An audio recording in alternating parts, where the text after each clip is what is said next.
आप देख रहे हैं डार्क फाइल्स। तो चलिए बढ़ते हैं आज की इस कहानी की ओर। मेरे दादाजी गांव की नदी में नाव चलाने का काम करते थे। लोगों को नदी पार करवाकर ही उनका घर चलता था।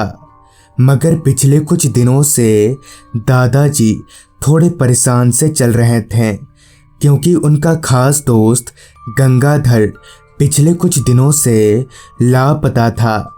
यहाँ तक कि वो अपनी नाव चलाने भी नहीं आ रहा था और उसकी नाव नदी के किनारे दिख भी नहीं रही थी। खैर, उस रात भी रोजाना की तरह ही दादाजी नदी के एक किनारे पर बैठकर किसी आखिरी सवारी का इंतजार कर रहे थे। आसपास ना तो कोई सवारी थी और ना ही कोई नाविक। सिर्फ एक दादाजी को छोड़कर वहाँ कोई नहीं था। जब बहुत देर तक इंतजार करने के बावजूद भी कोई सवारी नहीं मिली, तो दादाजी ने मन ही मन कहा, लगता नहीं है कि अब कोई आएगा। चलो अब घर ही जाता हूँ। ये सोचकर दादाजी अभी उठ ही रहे थे कि पीछे से किसी औरत की आवाज़ आई। भैया जी, मुझे जरा नदी पार करवा देंगे? ये सुनकर जब दादाजी ने पीछे पलटा तो पाया कि सफ़ेद साड़ी पहने एक औरत खड़ी है। लिहाजा दादाजी अपनी नाव में चढ़ गए और उस औरत से कहा, आइए, संभल कर आइएगा। तभी जब वो औरत नाव में चढ़ी, तब दादाजी ने एक बात पर गौर किया कि उसके नाव में चढ़ने से नाव जरा भी नहीं हिली, जबकि कायदे से तो नाव को थोड़ा भी हिलना चाहिए था। खैर, दादाजी ने ज़्यादा ना सोचते हुए नाव को आगे बढ़ा लिया। चप्पू चलाते हुए दादाजी उस औरत का चेहरा देखने की कोशिश कर रहे थे, मगर आसपास काफ़ी अंधेरा होने के कारण सिर्फ उस औरत की सफ़ेद साड़ी ही दिख रही थी। हालांकि नाव में एक लालटेन जल रही थी, मगर उसकी रोशनी इतनी मध्यम थी कि किसी का भी चेहरा देख पाना नामुमकिन था। अभी दादाजी चप्पू घुमा ही रहे थे कि उस औरत ने हाथ का इशारा करते हुए कहा, भैया, वो जो बस बिट्टा है ना, उधर ले लीजिए। उस औरत के मुंह से ये सुनकर दादाजी को काफ़ी अजीब लगा, क्योंकि वो जहाँ जाना चाहती थी वहाँ रात के वक्त लोग बहुत कम ही जाते हैं। खैर, दादाजी को उस औरत से कोई मतलब तो था नहीं, जिस वजह से उन्होंने ज़्यादा दिमाग ना लगाते हुए नाव को उस बसबिट्टा वाले घाट की ओर मोड़ लिया।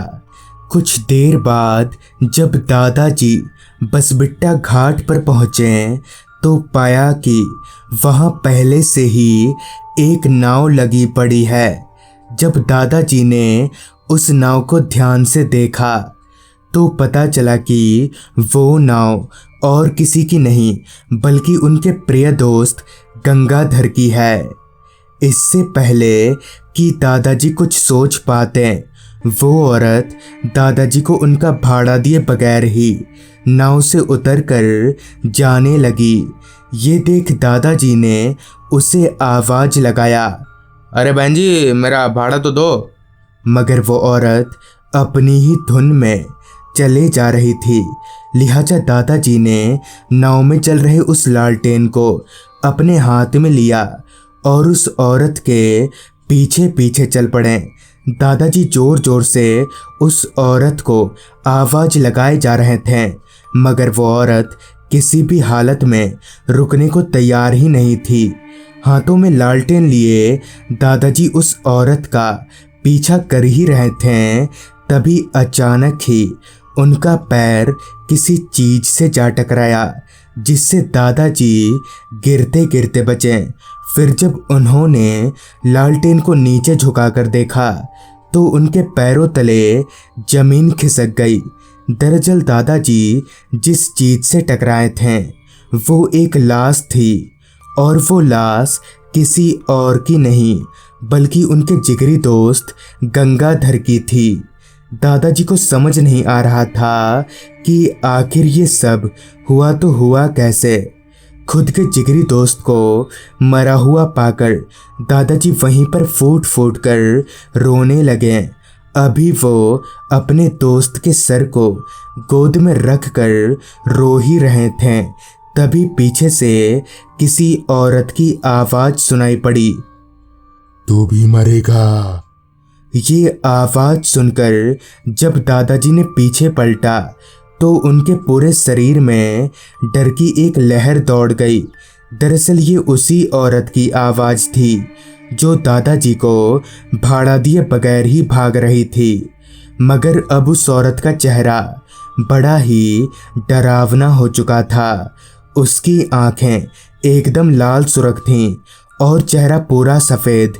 ये सब देखकर दादाजी को समझने में ज़्यादा वक्त नहीं लगा कि वो एक चुड़ैल है। लिहाजा दादाजी ने अपनी फुर्ती दिखाते हुए एक झटके से उठे और हवा की रफ्तार से भागकर सीधे नाव के पास पहुँचे और नाव लेकर नदी के उस पार ही रुके। फिर दादाजी रोते रोते अपने घर पहुँचे और गंगाधर वाली बात सबको बताई। तो अगली सुबह गंगाधर की आधी सड़ी हुई लाश का अंतिम संस्कार किया गया। मगर कौन थी वो औरत और क्या उसी ने गंगाधर का ये हाल किया, ये आज भी एक रहस्य है। तो दोस्तों, ये थी आज की कहानी। अगर आपको ये कहानी अच्छी लगी हो तो चैनल को सब्सक्राइब कर लें, और अगर आप भी एनिमेटेड हॉरर स्टोरीज़ देखना पसंद करते हैं तो अभी सब्सक्राइब करें डार्क टीवी चैनल को। लिंक आपको नीचे डिस्क्रिप्शन बॉक्स में मिल जाएगी।